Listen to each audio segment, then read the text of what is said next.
Boa noite, amigos. Que a paz do Mestre Jesus possa continuar nos envolvendo. Vamos dirigir os nossos pensamentos ao nosso salão Irmão Áureo, como se lá estivéssemos com a assistência de todos aqueles nossos mentores queridos. Dai gratuitamente o que gratuitamente recebeste. O tema foi abordado durante este mês de junho por 4 companheiros, a Andréia, Jamira, o Márcio e o Américo. Todos eles exploraram aspectos diversos que Kardec comentou a respeito, partindo da afirmação de Jesus de dai gratuitamente o que gratuitamente recebestes.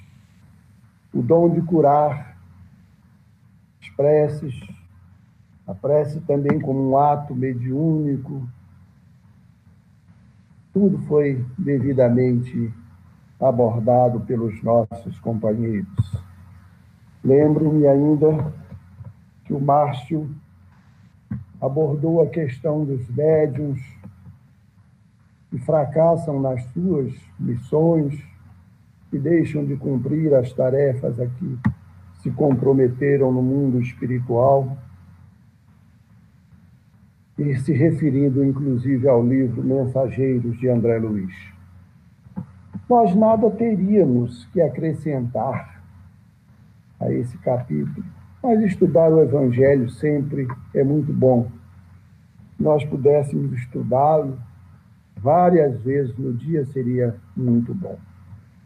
Mas hoje vamos fazer uma abordagem procurando nos apoiar no Livro dos Médiuns. O Livro dos Médiuns é o maior tratado sobre mediunidade que foi escrito na história da humanidade. Antes de Kardec, algumas tentativas existiram no sentido de falar sobre esse dom, escrever sobre esse dom.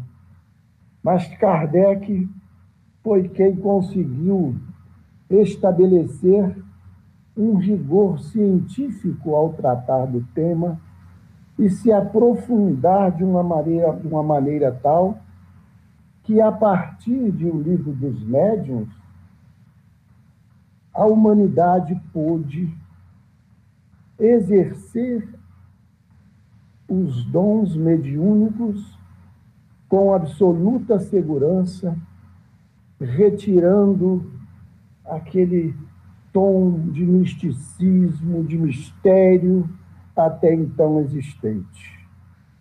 Neste livro extraordinário, publicado em janeiro de 1861, Allan Kardec discorre sobre o assunto em 36 capítulos, dos quais poderíamos destacar, assim, em rápidas pinceladas, do laboratório do mundo invisível, falando sobre a criação dos espíritos, da natureza das comunicações, chamando a nossa atenção para as comunicações frívolas, grosseiras, falsas, e as comunicações instrutivas, sérias. Allan Kardec nos fala dos médiuns, do desenvolvimento da mediunidade, do papel que os médiuns exercem nas comunicações, da influência moral do médium. Fala ainda Allan Kardec da influência do meio, da mediunidade nos animais, da obsessão, identidade dos espíritos, das evocações, perguntas que se podem fazer aos espíritos. Então, Kardec se preocupou com todos os detalhes a respeito da mediunidade. E nós vamos, então, rever algumas expressões do próprio Kardec neste capítulo que nós estamos encerrando o seu estudo hoje e buscarmos alguma coisa que ele nos disse em O Livro dos Médiuns. Kardec nos fala no capítulo do Evangelho que os médiuns receberam de Deus um dom gratuito, o de serem intérpretes dos espíritos. Com que objetivo? Os objetivos. Vejam só como Kardec buscou destacar esses objetivos. Instruir os homens, mostrar-lhes o caminho do bem, conduzi-los à fé. Nós vimos que o capítulo começa com a afirmação de Jesus: curai os enfermos, expulsai os espíritos, mas Kardec procurou destacar estes aspectos da condução à fé, de mostrar o caminho do bem e especialmente de instruir os homens, porque esse, de fato, é o grande objetivo, a grande mensagem do Evangelho de Jesus, é fazer com que nós cresçamos espiritualmente. Hoje, inclusive, revendo uma passagem do livro Paulo e Estevão, há pouco citado pelo Edilson, bati os olhos naquela passagem em que Paulo de Tarso se propõe a levar o Evangelho aos gentios. E ele começa a argumentar com Barnabé para mostrar a necessidade de levar o Evangelho àquele povo. E Barnabé argumentava que na casa do caminho havia muito trabalho, havia muitos enfermos, muitas pessoas famintas a serem alimentadas, muitos doentes a serem socorridos. E Paulo falou para ele: mas Barnabé, a mensagem do Cristo é que vai curar a humanidade. E nós precisamos levar essa mensagem. E eu anotei textualmente esta afirmação de Paulo: sempre houve e haverá corpos enfermos e cansados na terra. Vejam só, sempre houve e haverão corpos enfermos na terra. Mas a iluminação do Espírito deve estar em primeiro lugar. E aí Paulo completa: se o homem trouxesse o Cristo no íntimo, o quadro das necessidades seria completamente modificado. Vejam só a visão de Paulo de Tarso e vejam como Kardec puxa esse espírito do ensinamento do Cristo. E eles completam, né? O Kardec completa que a mediunidade foi dada não para lhes vender palavras que não lhes pertencem. Não para lhes vender palavras que não lhes pertencem. E acrescentou: visto que não são frutos de suas concepções, nem de seus trabalhos pessoais, mas dos espíritos. E para afastar qualquer vaidade mediúnica de qualquer um de nós, lá no Livro dos Médiuns, no capítulo 20, item 227, os espíritos disseram: o médium, do ponto de vista da execução, não passa de um instrumento. Um instrumento. E vejam só que Erasto e Timóteo, que foram companheiros de Paulo e colaboraram com ele, com Kardec, na codificação, acrescentam: quando queremos transmitir ditados espontâneos, atuamos sobre o cérebro, sobre os arquivos do médium e preparamos os nossos materiais com os elementos que eles nos fornecem. E isto à sua revelia. O papel deles, médiuns, é de uma máquina elétrica que transmite os despachos telegráficos de um ponto a outro da Terra. Vejam só, as nossas amigas que estudaram o Evangelho anteriormente este mês, elas ressaltaram a necessidade do estudo para que o médium possa exercer a sua atribuição de uma forma efetiva. E vejam só, Kardec nos colocando que os espíritos utilizam o nosso arquivo mental. Se não houver nada nesse arquivo mental, com certeza os espíritos terão dificuldade.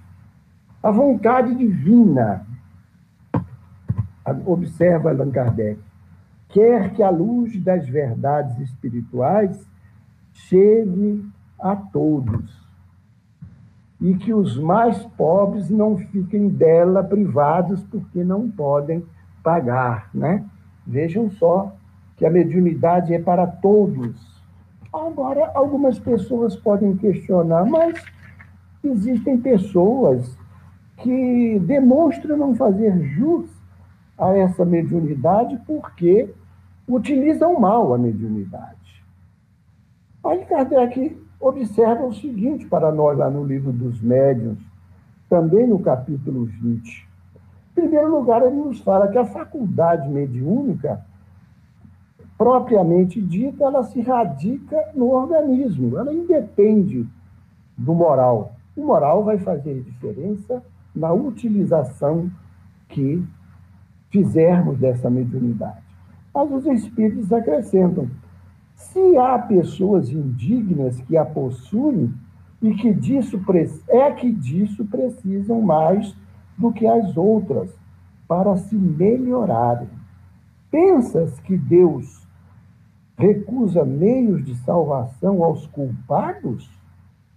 Foi a pergunta. E o próprio Espírito respondeu: ao contrário, multiplica-os no caminho que eles percorrem.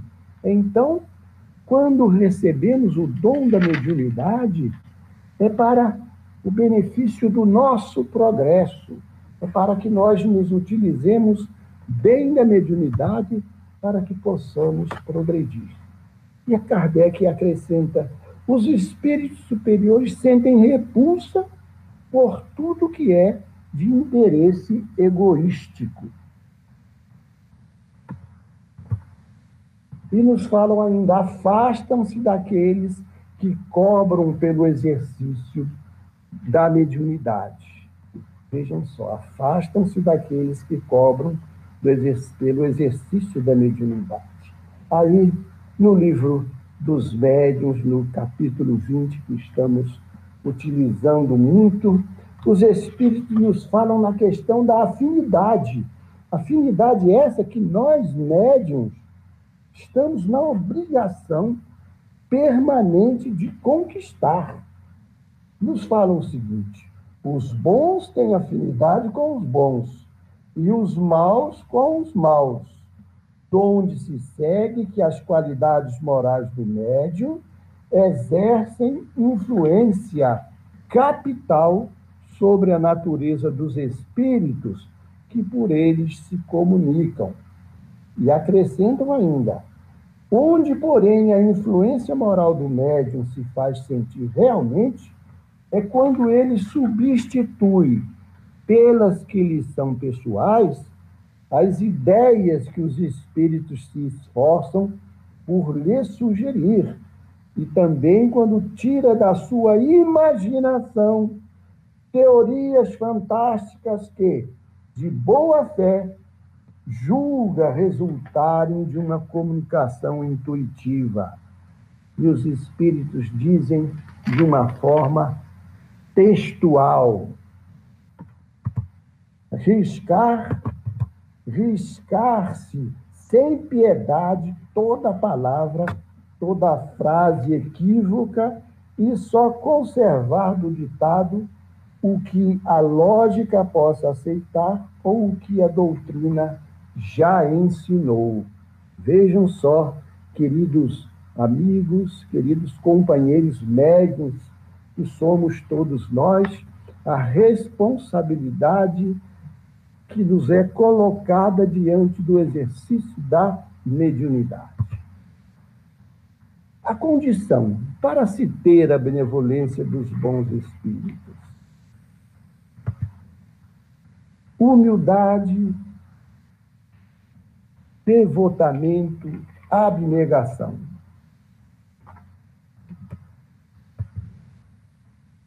E Kardec prossegue fazendo uma abordagem a respeito do que pode acontecer com o médium se ele atrair para junto de si espíritos inferiores. Não sendo escrupulosos, sempre acorrem, prontos a responder ao que lhes pergunte, sem se preocuparem com a verdade. Vejam só que risco se corre quando a mediunidade é exercida sem estar sob a ótica do Evangelho de Jesus e sob a orientação científica que Kardec nos fornece no Livro dos Médiuns. E lá no Livro dos Médiuns, no capítulo 17, os Espíritos nos disseram: espíritos não faltam, que outra coisa não desejam senão comunicar-se, e que, portanto, estão sempre prontos a substituir os que se afastam.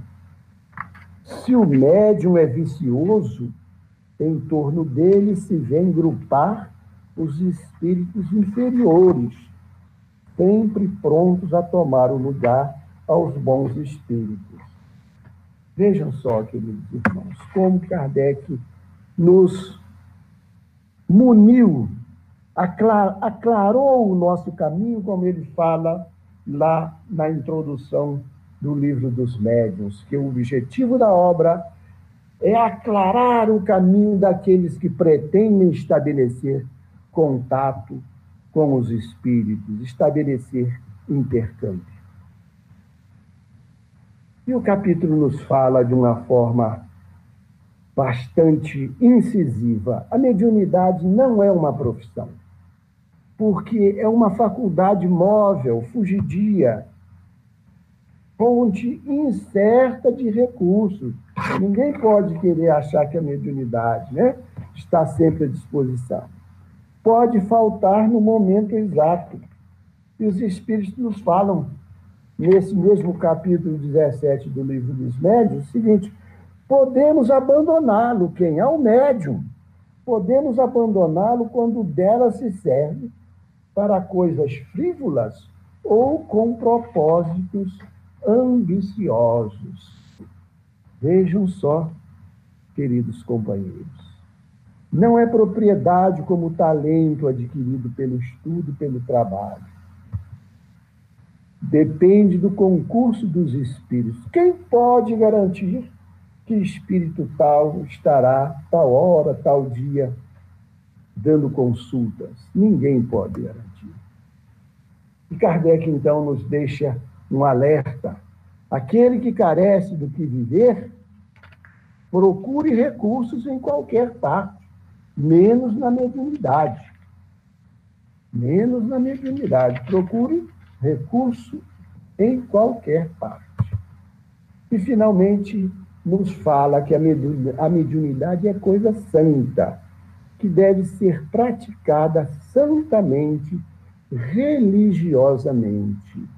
E para concluirmos, queridos amigos, esse nosso rápido estudo de hoje sobre o tema mediunidade, que foi tão bem estudado pelos nossos companheiros em reuniões passadas, vamos ler uma página de Emmanuel, recebida pelo médium Francisco Cândido Xavier, e é o prefácio do livro Estudando a Mediunidade, de Martins Peralva. A mensagem foi recebida no dia 21/10/1958 em Pedro Leopoldo. E Emmanuel nos fala, nesta mensagem, fazendo uma comparação da mediunidade com uma cachoeira. Sim, meu amigo, observa a cachoeira que surge aos teus olhos. É um espetáculo de beleza, guardando imensos potenciais de energia. Revela a glória da natureza. Destaca-se pela imponência e impressiona pelo ruído. Entretanto, para que se faça alicerce de benefícios mais amplos, é indispensável que a engenharia compareça, disciplinando-lhe a força. É então que aparece a usina generosa, sustentando a indústria, estendendo o trabalho, inspirando a cultura e garantindo o progresso. Assim também é a mediunidade. Como a queda d'água pode nascer em qualquer parte, mas é patrimônio exclusivo, não é patrimônio exclusivo de um grupo, nem privilégio de alguém.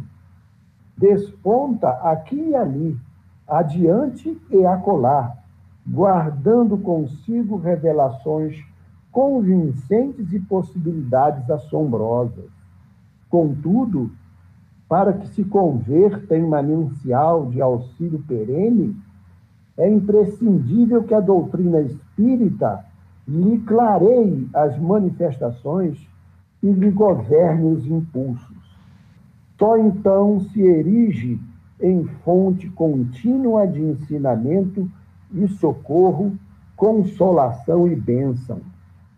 Estudemo-la, pois, sob as diretrizes kardecianas que nos traçam seguro caminho para o Cristo de Deus, através da revivescência do Evangelho simples e puro, a fim de que a mediunidade e médiuns se coloquem realmente a serviço da sublimação espiritual.